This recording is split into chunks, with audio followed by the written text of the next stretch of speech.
بسم اللہ الرحمن الرحیم۔ دین و اسلام چینل کے ناظرین، السلام علیکم ورحمۃ اللہ وبرکاتہ۔ 471 ہے۔ انہوں نے عبداللہ رضی اللہ تعالیٰ عنہ سے اپنے ایک قرض کے سلسلے میں رسول اللہ صلی اللہ علیہ وسلم کے دور میں مسجد نبوی کے اندر تقاضا کیا۔ دونوں کی آواز کچھ اونچی ہو گئی، یہاں تک کہ رسول اللہ صلی اللہ علیہ وسلم نے بھی اپنے حجرے سے سن لیا۔ آپ اٹھے اور حجرے پر پڑے ہوئے پردے کو ہٹایا۔ آپ نے کعب بن مالک کو آواز دی، اے کعب۔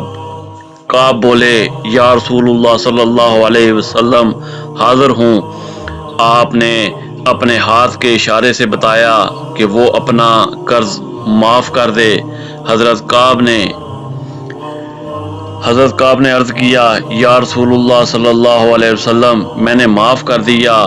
آپ نے ابن ابی حدرس سے فرمایا، اچھا اب چل اٹھ، اس کا قرض ادا کر۔ اسی طرح صحیح بخاری کی حدیث نمبر 472 ہے۔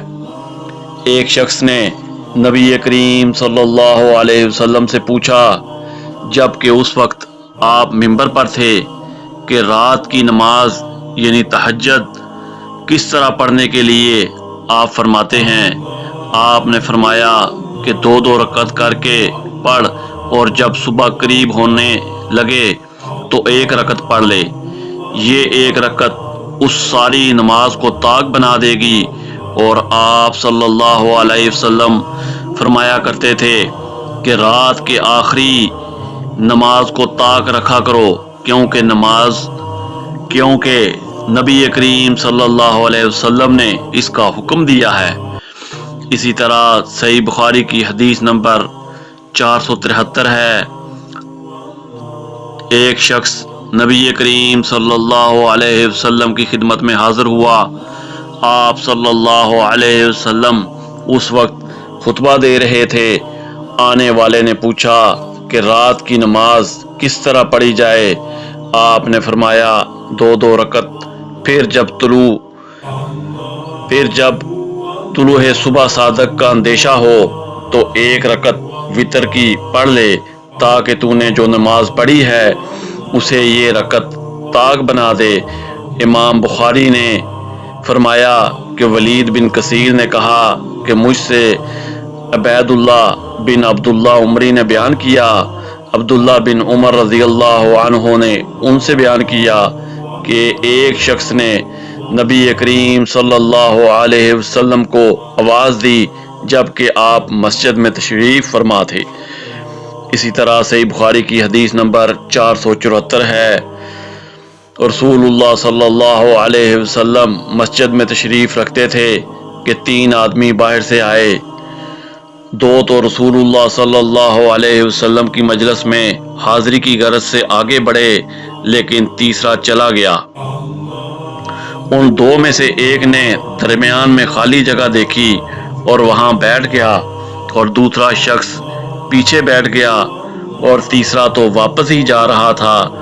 جب رسول اللہ صلی اللہ علیہ وسلم وعظ سے فارغ ہوئے تو آپ صلی اللہ علیہ وسلم نے فرمایا، کیا میں تمہیں ان تینوں کے متعلق ایک بات نہ بتاؤں؟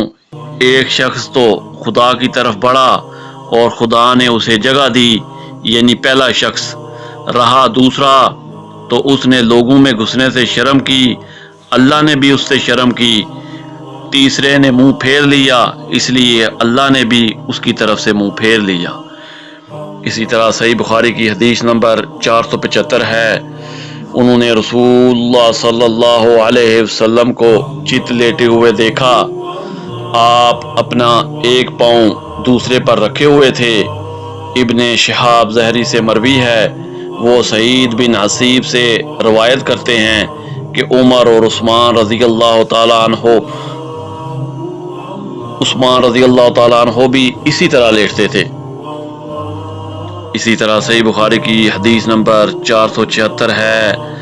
نبی کریم صلی اللہ علیہ وسلم کی زوجہ مطہرہ ام المومنین حضرت عائشہ رضی اللہ تعالیٰ عنہ نے بتلایا کہ میں نے جب سے ہوش سنبھالا تو اپنے ماں باپ کو مسلمان ہی پایا، اور ہم پر کوئی دن ایسا نہیں گزرا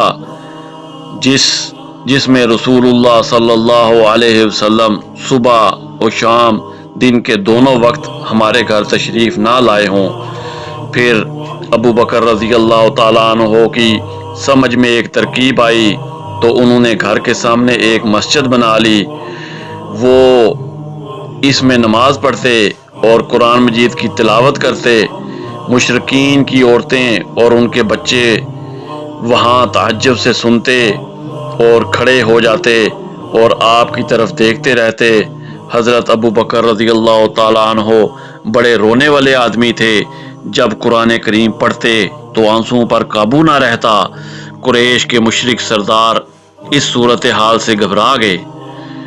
اسی طرح صحیح بخاری کی حدیث نمبر 477 ہے، آپ صلی اللہ علیہ وسلم نے فرمایا، جماعت کے ساتھ نماز پڑھنے میں گھر کے اندر یا بازار، دکان وغیرہ میں نماز پڑھنے سے 25 گنا زیادہ ثواب ملتا ہے، کیونکہ جب کوئی شخص تم میں سے وضو کرے اور اس کے آداب کا لحاظ رکھے، پھر مسجد میں صرف نماز کی غرض سے آئے تو اس کے ہر قدم پر اللہ تعالیٰ ایک درجہ اس کا بلند کرتا ہے اور ایک گناہ اس سے معاف کرتا ہے۔ اس طرح وہ مسجد کے اندر آئے گا، مسجد میں آنے کے بعد جب تک نماز کے انتظار میں رہے گا اسے نماز ہی کی حالت میں شمار کیا جائے گا، اور جب تک اس جگہ بیٹھا رہے جہاں اس نے نماز پڑھی تو فرشتے اس کے لیے رحمت خداوندی کی دعائیں کرتے ہیں کہ اے اللہ اس کو بخش دے، اے اللہ اس پر رحم کر، جب تک کہ ریح خارج کر کے وہ فرشتوں کو تکلیف نہ دے۔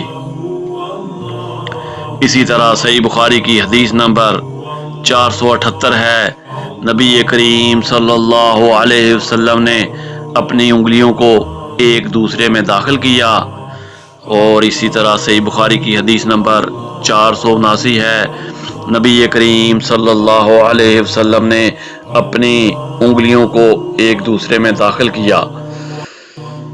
اسی طرح صحیح بخاری کی حدیث نمبر 480 ہے، عبداللہ بن عمرو بن عاص رضی اللہ عنہ نے رسول اللہ صلی اللہ علیہ وسلم سے فرمایا کہ عبداللہ بن عمرو تمہارا کیا حال ہوگا جب تم برے لوگوں میں رہ جاؤ گے۔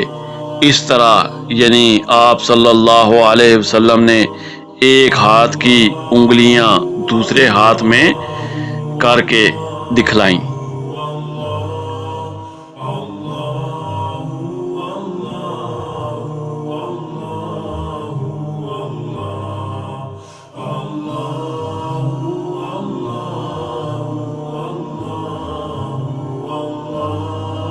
قرآن و حدیث کی تعلیمات کے لیے دین و اسلام چینل کو لائک اور سبسکرائب کریں۔ جزاک اللہ خیر۔